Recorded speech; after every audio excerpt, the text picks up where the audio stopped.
Hi, I'm Bob Trask. This is our weekly reset. We come together each week to make sure that this week and next week are everything that they can be in our lives. Today, we're going to be talking about defining our spiritual purpose. And here's the thing. We're born, we live for however many years, and then we die. And we do all the things that we're supposed to do. We go to school and we get a job and maybe we get married and we have kids and we go through all the dances of what we're supposed to do. But at the end of the day, and I've watched a lot of people in their last hours or whatever of life, and the question that one has to ask is, have you ever wondered what you were doing here? In my book, Romancing the Soul, which I recommend, is a really good book, I talk about a guy named, forget his name for right now, but he was in an ambulance, and I was an ambulance attendant, driver, and and and I had already seen him before and knew him a bit because his wife had died a few months earlier, and I'd gotten to know him a little bit. And Leon said I asked Leon a question I'd been asking several other people who knew they were dying, and there was no secret about it, and they were willingly getting ready to die. And I asked Leon, I said, looking back, Leon, do you have any regrets? And he didn't hesitate. He said, yeah, of course. He said, I wish I'd built my boat. And I thought to myself, well, that's cool. He wanted to build a boat. That's nice. So I said, oh, tell me about your boat. Well, then he told me about his boat. Well, it wasn't just a boat. He had figured out a way to design a hull that didn't fight the water, that actually flowed with the water. And he told me about that. And he didn't tell me all the details, but he told me enough that I began to realize that if he had built that boat, he might well have changed boating and shipping in the world. But he didn't build that boat. He got busy. He told me he had a couple of kids and he had to get them through school, get them through college. And, he owned a little grocery store, a little tiny mom and pop grocery store. And, he had to make sure that the books were well done and that he always had a little profit margin there so he could get his kids through college and get retirement. But he said, but, always that boat was always on my mind, but I never built my boat. Now, here's you and me right now looking at that. What was he supposed to do? Abandon his family? Abandon his obligations, his responsibilities, and go build a boat? And that doesn't make sense. But there's another part that we need to look at here. And that's that we are like living puzzle pieces in a vast vast jigsaw puzzle. Right now, there are 8.5 billion of us on this planet in the people form. And there's always trees and plants and grasses and seagrasses and meadows, and each of those are in their own puzzle forms. And there's deer and rabbits and geese and eagles and whales and dolphins and fish and earthworms, and they're all in their own forms. And all together, we come together to form, all together, we come together to form the life on this planet, the life pattern on this planet. And each of us is an indelible and irreplaceable, singular part of that puzzle. Now, having said that, let's go back and look at Leon just for a minute. So what if he built his boat? Does that mean that he would abandon his family? Does that mean that he wouldn't have had a living to coming in then? If in fact this universe is made of one pattern, and we can and I think we could agree that that's an intelligent pattern. It's got to be intelligent. Scientifically, it's got to be intelligent because the energy, and it's all energy, isn't it? It's all vibration and it's all energy. Everything in the universe is energy. And all energy travels in frequencies. And all frequencies are intelligent. So all energy is intelligent. So for all energy, and we're all part of a great river of intelligence, then me doing what is in my heart to do means I am unfolding myself as the perfect part of this puzzle, doesn't it? Means that I'm becoming what I came here to be. So if Leon had just gone and built his boat, does that mean that he would have abandoned his responsibilities? Or would the universe have flowed into him and made it possible for all of those obligations to be fulfilled in the flow of life and the flow of energy?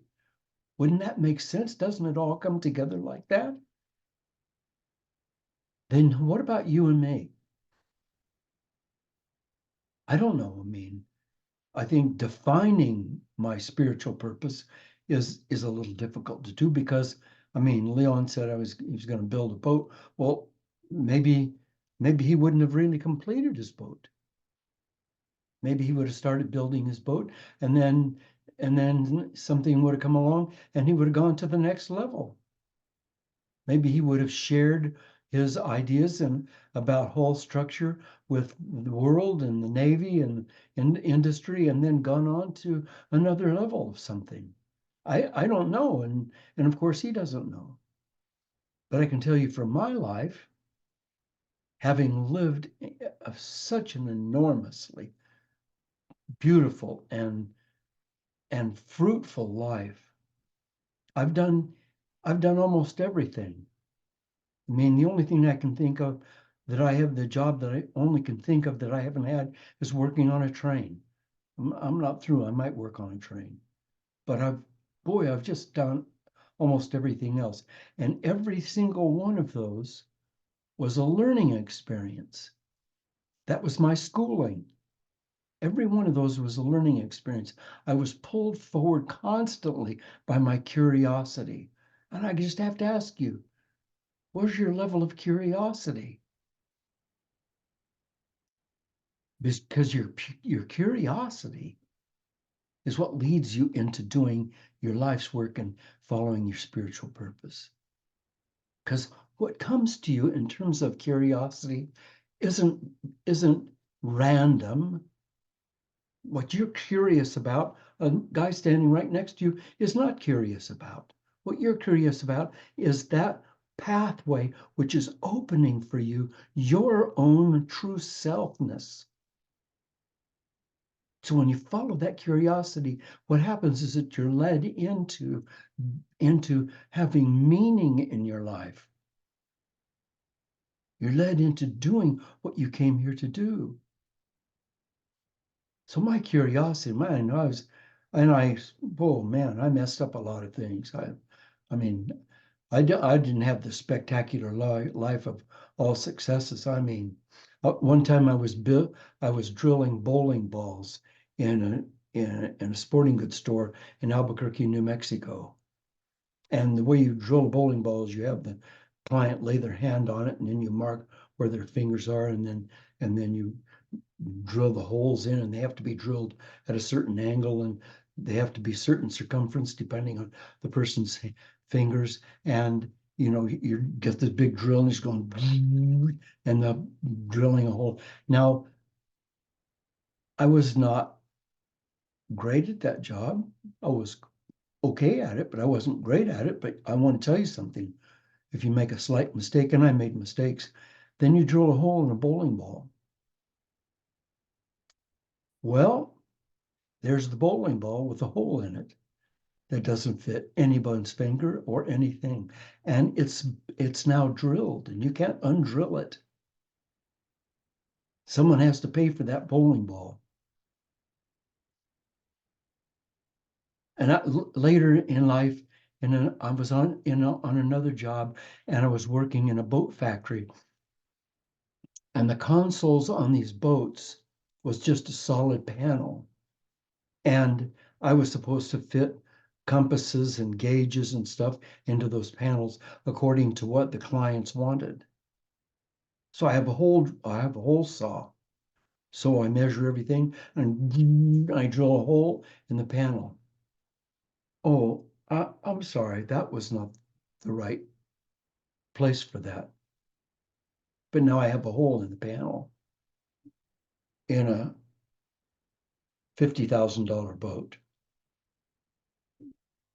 So I've made all these mistakes. I could just go on and on and on with the mistakes that I made in these different jobs. I didn't get fired. I got taught and I learned and I grew. And eventually I quit. And I quit because my curiosity was pulling me on to other things. And I have to tell you, I was a high school dropout, dropped out after the 10th grade. And when you're a high school dropout, you don't have to worry too much about getting a job. And when people say, geez, a high school dropout, I can't get a job. Oh, if you're a high school dropout, it's easy to get a job because you're working for wages no one else will work for. I mean, you're working for almost nothing. So you can change jobs all you want, always get another job. So pumping gas, doing lube jobs in a service station, cleaning toilets, flipping hamburgers, washing dishes. I could go on and on with all those jobs. But every one of those, I met people from different places. I remember I was working in an aircraft factory and in San Diego, California, and there was a guy from Arkansas, and he was so fascinating. And he was telling me about the foods that they had in Arkansas that I'd never heard of. And he was talking about what it was like to grow up in the hills there. And I was just fascinated with his stories. And I was 17 years old, and I'm now 85, and I can still remember him. I can still remember the guy in a service station in New Mexico. I can still remember the guy in the Forest Service in Oregon. I can remember all these people and what they taught me and what I learned from them. They didn't think they were teaching me, but I learned from them. And I learned and learned and learned. And what I was doing is experiencing. Now I want to talk for just a minute about experiencing. Because if you're led by curiosity, and if you dare live your life, if you dare be pulled by your curiosity, if you dare trust yourself and trust the universe. Another word for trust is confidence, isn't it? So if you have the self-confidence and the confidence in the universe, in the living universe, to follow your passion, to follow your dreams, to follow that, if you have that, and that's going for you, then you'll be pulled forward through your curiosity into event after event after event. And a lot of those events, like misdrilling a hole in a bowling ball or in a boat console, in making those kind of mistakes, if you can live through those, if you can accept those with grace, if you can learn to accept your failures and your mistakes with the same grace with which you accept your wins, if you can learn to do that, then you're pulled forward, forward, forward constantly. And you always move forward.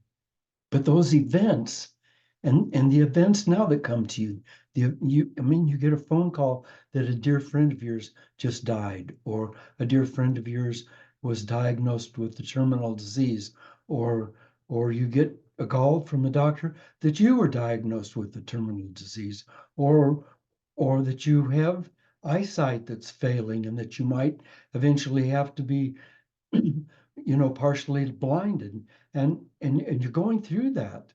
These events can be shattering, but you have within you, as your basic sense of beingness, you have a quality of value that I'm going to give it a name, but don't get carried away by the name because it might mean something else to you than what I mean. That quality that living vibration inside of you is joy. Is joy. And joy is synonymous with love. But let's just call it joy for right now. And that energy that you feel right now as you listen to me, that energy that you're feeling inside your body right now, that's joy. Now, when these events come along, they try to shatter that joy. They try to convert that joy into something like despair. But that joy is like a candle in the darkness of the world. And in Genesis, in the first part of the Bible, it says, in the beginning, all was darkness and void. I want you to think now of the future, like it'd be far beyond the end of my nose right here. All is darkness and void. There is no future. There's no reality. There's nothing there. Future doesn't exist. Anything can happen within the next second. We have no idea what's true about the future. The future doesn't exist. And then God said, let there be light. That's you and me. We say, let there be light in the future. I bring myself, my joy into the future. I bring the selfness, capital S, selfness into the future. And the light shines in the darkness, and the darkness grasps it not. So that little light, that little candle light shining inside of you, that little light inside of you, there's joy. When a new event comes, it's like a wind, and you can let it blow the candle out, and you fall into a deep depression or deep despair. But you must never let that candle blow out. You must keep that joy alive always, always, always, always. You have to be and as you go through your life, that be tested again and again and again. And each time it's tested, your job is to build the strength to rise above the sorrow, above that, to still feel pain. Oh my God, yeah, you're still going to feel the pain. Oh, absolutely, you're going to feel the pain. But don't let the pain define you. Don't let the pain become suffering. Allow the pain to be there, and at the same time, to keep the center of yourself alive in joy. So, wow, our beingness can feel purely futile unless we can see that purpose inside of us, that meaning for existing. Dostoevsky said, the mystery of human existence lies not in just staying alive, but in finding something to live for.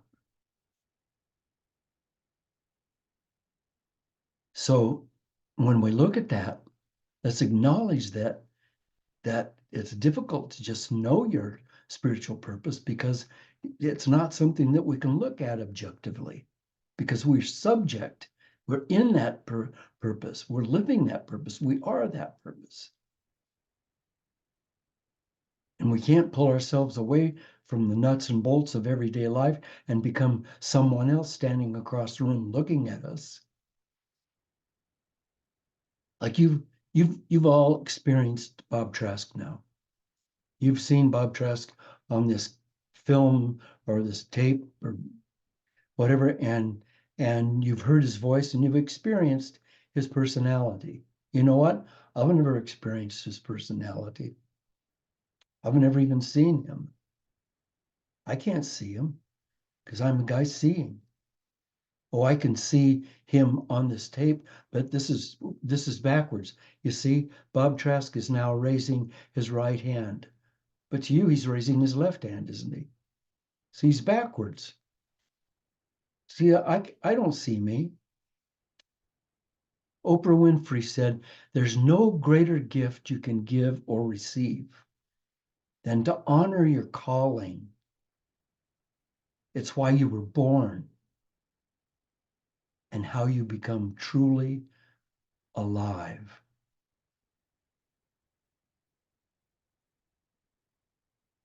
So here's my message about your divine purpose. You're actually living your divine purpose right now. I'm not here today to tell you you need to change something to live your divine purpose. What you need to do is honor the fact that you're living your divine purpose. Boy, in all those jobs I had, dozens of jobs, I felt like a failure. I felt like an utter failure because I never was doing anything that fulfilled me, and I was making pennies. And I'd left school at the 10th grade in order to help support my family, but I was helping support my family by making $1 an hour. That was that was on a good day when it was $1 an hour. I remember when I was working for $1 a day, and even that helped. But I was so discouraged, and I didn't have an education, and I just felt like I was the bottom of the social ladder. I wouldn't ask a girl out. I didn't have any money to go out on a date. Didn't I mean, my life just was not a beautiful life. And if I could go back right now and say to Bob Trask anything, I would say, don't be discouraged by what's going on. It's a path. It's your path, Bob. If this is your path, you're on it. Each one of these things is a lesson for you. These are your schoolings. These are what are going to bring wisdom to you. Keep moving, keep growing, keep changing jobs, keep changing you. Allow yourself to become, not to be, but to become. And that's what I'm saying to you today. Allow yourself to become. Don't be discouraged by whatever's going on. It's part of the path.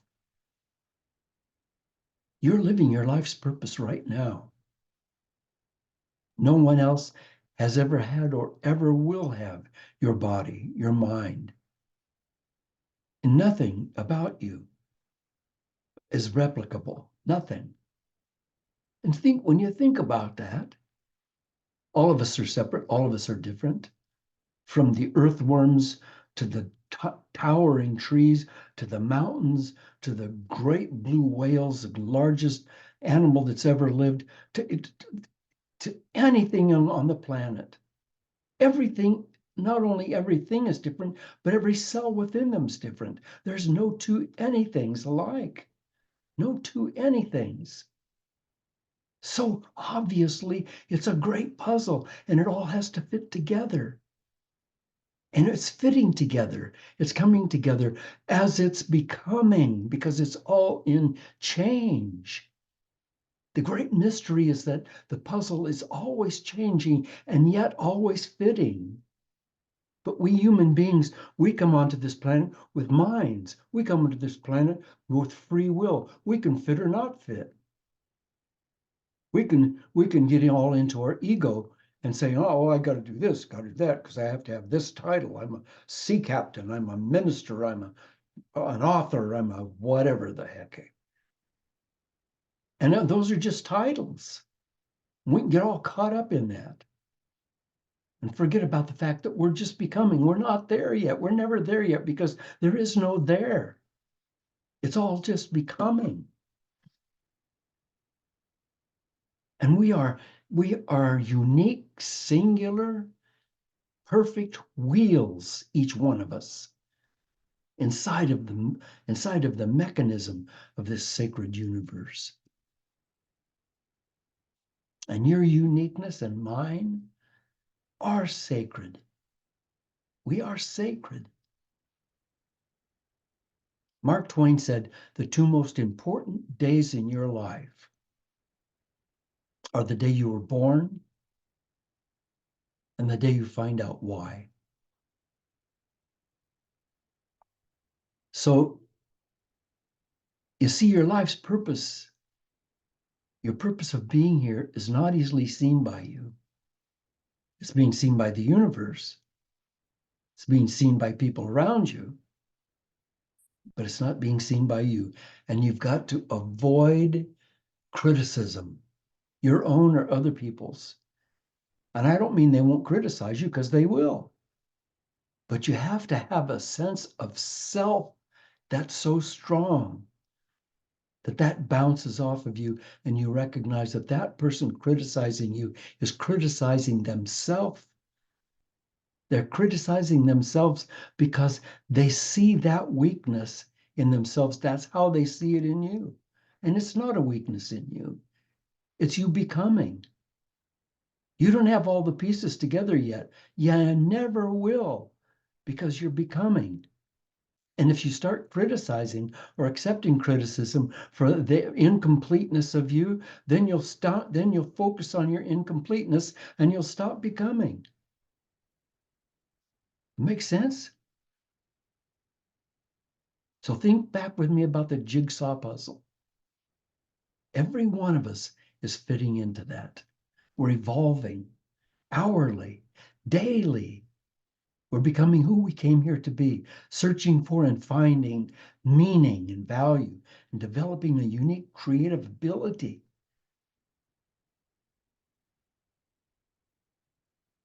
So, so let yourself be free now. Let yourself be free. My friend Joseph Campbell answered the question, how will I know it's my path? When he simply said, follow your bliss, follow your joy. Your joy is the foundation of your personal wisdom, and it's the foundation of your innate knowledge and your personal power.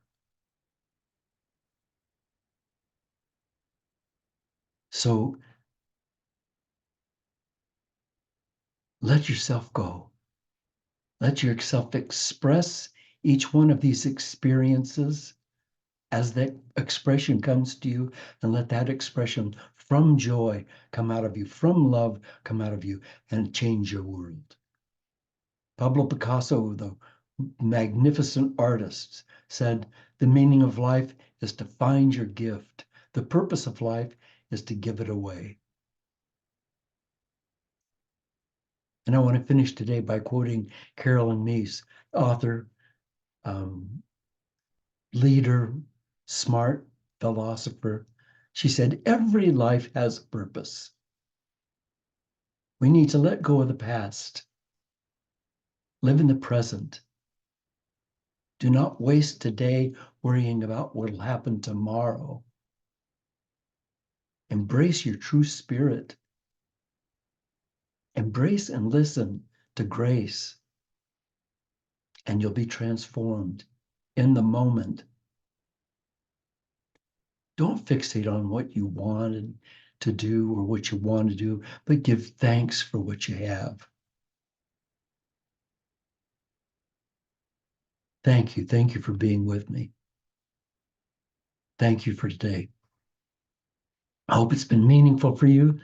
If it has, would you mind going to bobtrask.com and leaving a little donation, as a thank you, so I can keep these weekly resets going and keep my life's work going on in this time. Thank you. Thank you. Oh, and buy my book, Up She Falls. My intention is to make that a bestseller. So I need your help in that. Buy the book and send me a review on Amazon. Now, if you have to go, I understand. If you can hang around for a little while, we're going to be discussing some of the things we talked about today. But if you must go, go with my blessings. And I'll see you next week. I love you.